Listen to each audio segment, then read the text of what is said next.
appreciate you coming, and a great crowd again today.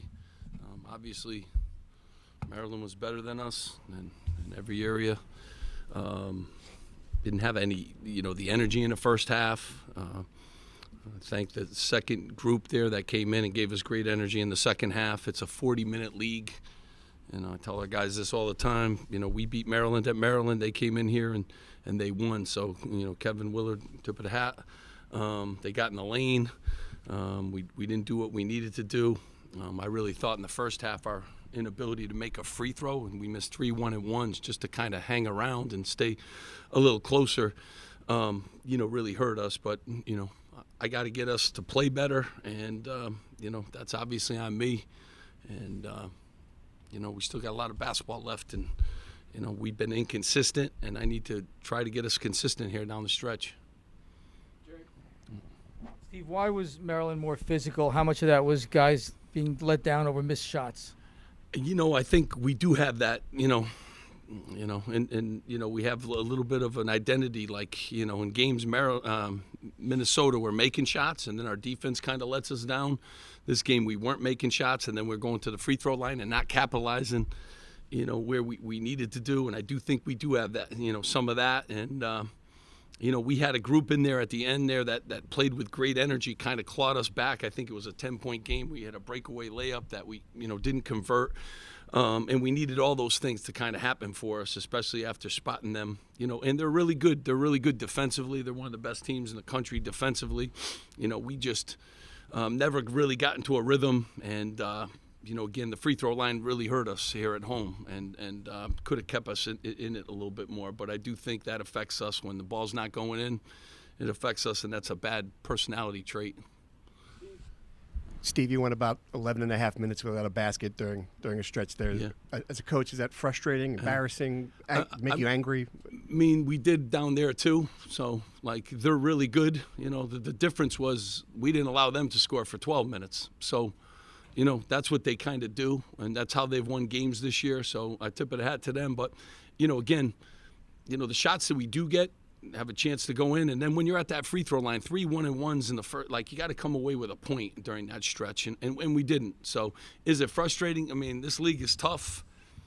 I mean, every game's different. There's really good teams, really good coaches, and so when you're in a stretch like that, you still got to figure out a way. And I thought we could kind of claw ourselves back into this basketball game. I held them 63 points, but can't put up 46. That's not where we want to be. And, obviously against a team like that, and they got us on the inside. They made their free throws, just a lot of things that we didn't do. Steve, you guys have had Jeremiah in the lineup for 7 games. Have you felt that opponents have adjusted to what he brings, and kind of what's the next step for you guys in that? Yeah, I mean, always that, that happens. There's tapes out, and, there's tapes out on everybody. And when you're playing well, they're going to key on you.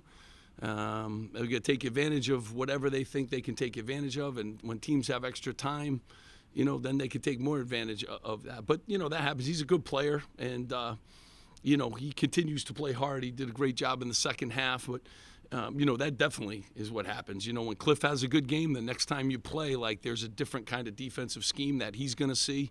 These coaches are good, and their team is good. And I thought Reese did a good job in the post. I thought Cliff, the last time we played, was and they made a couple of changes. They did some things against us that, they didn't do the first time too. So that's what happens. Coach, the Maryland got an edge in the glass. What did you make of just, I know you touched on it a little bit there, but how the matchup went in the glass and why you felt they were able to do that? They got a big edge too. I mean, we went small because I thought that group gave us some energy, and Oscar at the 5, and we scored some points during that stretch, and I thought we kind of got like a little momentum going on. But when you go small, you're going to give up something, and Geronimo did a good job on the glass, and now you got smaller guys boxing out other guys, and and that's what happens. And when you're looking for solutions in the game, you try some different lineups and matchups. And I was thankful that, Austin stayed with it. He's been one of those guys that, his knees, and sometimes he can't play, sometimes he can. I didn't play him in the first half. And, in the second half, he gave us some good energy and some toughness. So a little tip of the hat, to him for staying the course and being able to kind of give us some of that energy. But you're also, replacing bigger guys with smaller guys, and they took advantage of that on the glass, for sure. Steve, it seems like there's been a concerted effort, at least from the Big Ten, to hand out technicals to prevent trash talk. Were you notified about that going into the season, and what's your opinion on that? I mean, it's starting to become a thing, around the country. A lot of technicals, and there's been some fights and some other things. So there's been some memos out and, that kind of thing. It's just, there's a lot of obstacles in this league, and there's a lot of, it's not just the other team, it's the other coach. It's, playing on the road's an obstacle, and now, how the whistle's being blown. So we got to do a better job of making sure we're not in the crosshairs there, and so, there is more of an emphasis, and they're sensitive about those things, and, there's always emphasis every year about something, and so this is a big stretch right now where they're into that. Ellis, after being out last game, Mawot Mag played 18 minutes. How's he feeling after today's game? And Yeah, I mean, I don't know. I mean, Mawot's, been really battling. I'm proud of him. It's not easy having that injury, and there's a toll it takes, and some days he can practice, some days he can't, some days he can play, some days he can't, so those guys have had to, fight through it and stuff. I hope he feels okay, but, we go game by game, with him, unfortunately. Jared, Steve, you can continue to fill this place. Do you have a message to your fans who obviously are leaving disappointed? I love it, but I also, they've been awesome. The reason we've won 85% of our home games over the last 5 years is because of the fan base. They come, they've seen a lot of W's, they've seen some L's obviously too, but they have been, fantastic. And students were there today. It's, early game too, you just never know. And they were loud, and they really tried to get us, going in the second half. And, I know you guys know this. I appreciate it. I try to thank them every time I see them. They make a huge, huge difference. And we really, we're really thankful for them coming out all the time and, just being supportive. And these guys are working. They really are. And I want them to know that they represent the program the right way, and they're working. And so, stay the course, and appreciate their support always. John? Coach, you spoke on the offensive struggles tonight. Tonight it just seemed like you guys were holding the ball a little bit longer. I want to know, is that a credit to that 1-3-1 they threw at you, or do you think overall it was just a tough shooting night and just tough overall yeah, both. So, they're a really good defensive team first and foremost. So like that's how they built their identity too.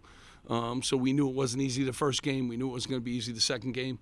But they did a really good job, being active and doing some different things. I think once we started moving the basketball better, and I really want to get out and transition, but they throw a lot of different stuff at you. They got some full court stuff. They're really a lot like us. We throw a lot of different things at you, so keeps you off rhythm and what have you. And then when you're searching for answers, you're subbing guys in, and it's a little bit different. But I really believe in the first half, if the free throw line is your best asset during tough scoring times, and you got to go there and especially when you're struggling to make shots, and that's a big part of it. And I haven't been able to get us to shoot free throws the way that we need to. On the road, we're very good from the free throw line. I just don't know why here at home we're not as successful. That needs to change, especially in a game like this. When we're making threes like we did against Wisconsin, it's not as glaring. But when you struggle to score, you want to get to the free throw line, and we got to do a better job. We certainly do. Last few here, Brian. Steve, Mawot sat for 13 minutes after he got teched. Was that because of the tech? Was that his pain management? I was just going with that group that was playing well. So I love Mawot. It wasn't like. I was just looking for a group, and that group was playing with great energy. They were sharing the ball. They were playing together, and I just wanted to kind of ride a group that I felt was playing well at that point in time. Sorry, just a quick follow up on that. What was the explanation you got on his tech and Austin's tech? I wish I could remember, but his was a push. I think like some there was a push, and Austin, I guess, he said block that shot or something like that. So Austin said something. I don't know. I don't know how you can hear things. I can't hear anything, but it is what it is. And when you need points, and those things happen. So that's what I kind of think it was. Coach, Jeremiah Williams finished with 4 fouls. Cliff had 3. How much of a factor do you think the fouls that were picked up during the game had on sort of?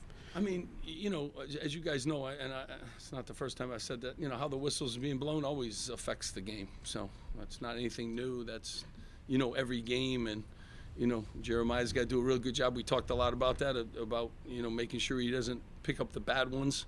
And I would say the same thing to Andre and Cliff. When you get a couple of those, when you get the real ones, the bad ones really, double down and hurt you. But, refs have tough jobs, and we got to do a better job of defending without fouling, especially those guys, important guys for us. All right, thank you guys. I appreciate you guys being here, really do. Thank you.